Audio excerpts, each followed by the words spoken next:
Saudara-saudari yang terkasih di dalam Kristus, selamat pagi.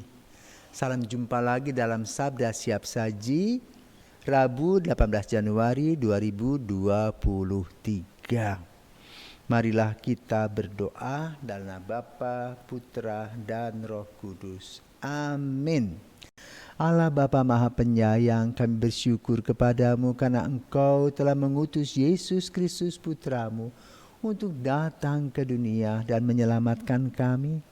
Tariklah kami agar semakin erat bersatu dengannya. Sebagaimana Tuhan pengantara kami yang hidup bersama dengan Dikau dalam persatuan Roh Kudus, kini dan sepanjang masa. Amin. Tuhan bersamamu dan bersama rohmu. Inilah Injil Yesus Kristus menurut Markus. Dimuliakanlah Tuhan. Markus bab 3 ayat 1 sampai dengan 6. Pada suatu hari Sabat, Yesus masuk ke rumah ibadat. Di situ ada seorang yang mati sebelah tangannya. Orang-orang Farisi mengamat-amati Yesus kalau ia menyembuhkan orang itu pada hari Sabat, supaya ia dapat mempersalahkan dia. Kata Yesus kepada orang yang mati sebelah tangannya itu, "Mari berdiri di tengah."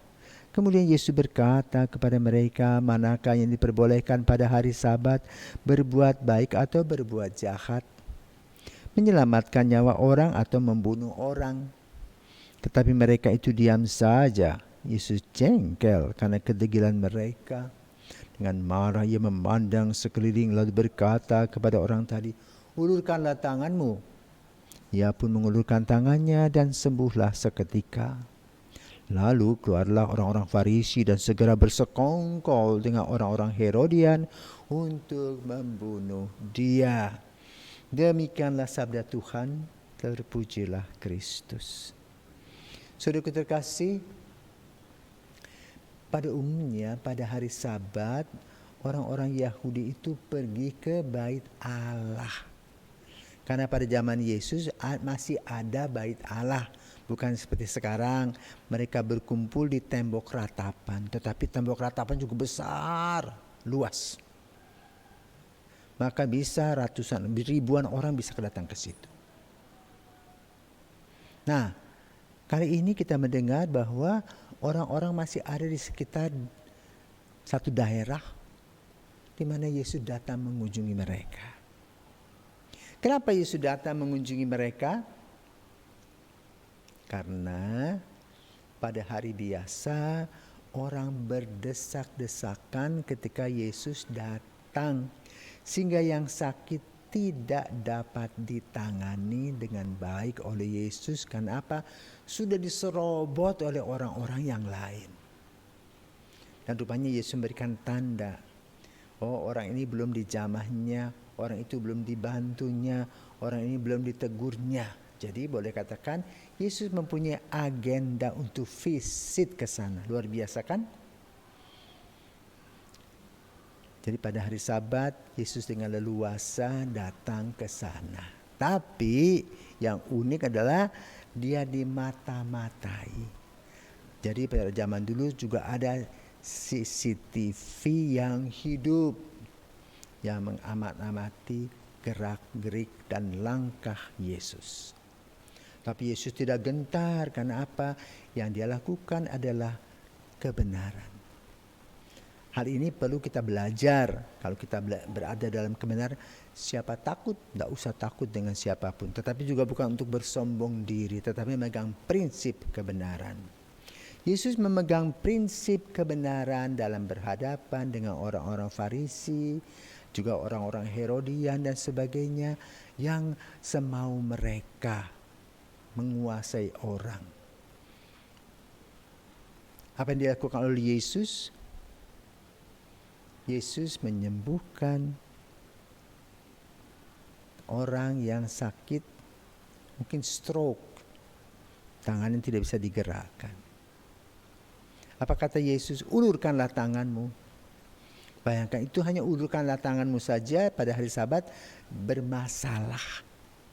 Apalagi kalau Yesus mencangkul. Ini untuk menyembuhkan saja.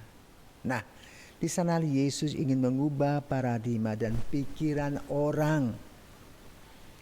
Kalau pada hari Sabat kita melakukan hal-hal yang baik, itu tentu tidak bertentangan dengan kehendak Tuhan.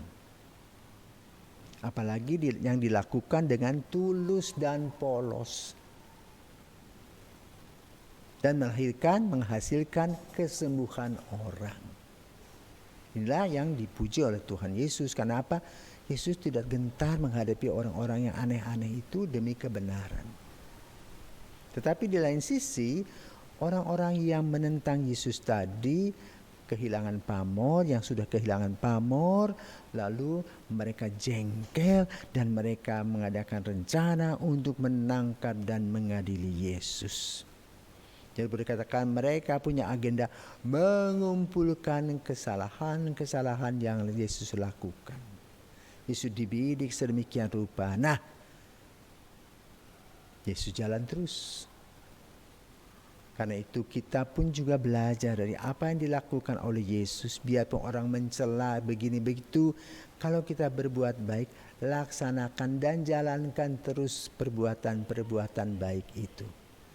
Kenapa? Tidak ada manusia yang kekal di bumi ini. Pada waktunya kalau dia punya kuasa juga akan turun. Demikian pula dengan usia. Mungkin pada masa muda merasa paling energi, paling hebat, dia akan tua juga. Maka kita berjalan, melangkah, melakukan hal-hal yang sesuai dengan talenta kita, yang sesuai dengan motivasi kita, yang membahagiakan kita dan membahagiakan orang lain. Selamat berkarya, selamat berdoa, Tuhan memberkati.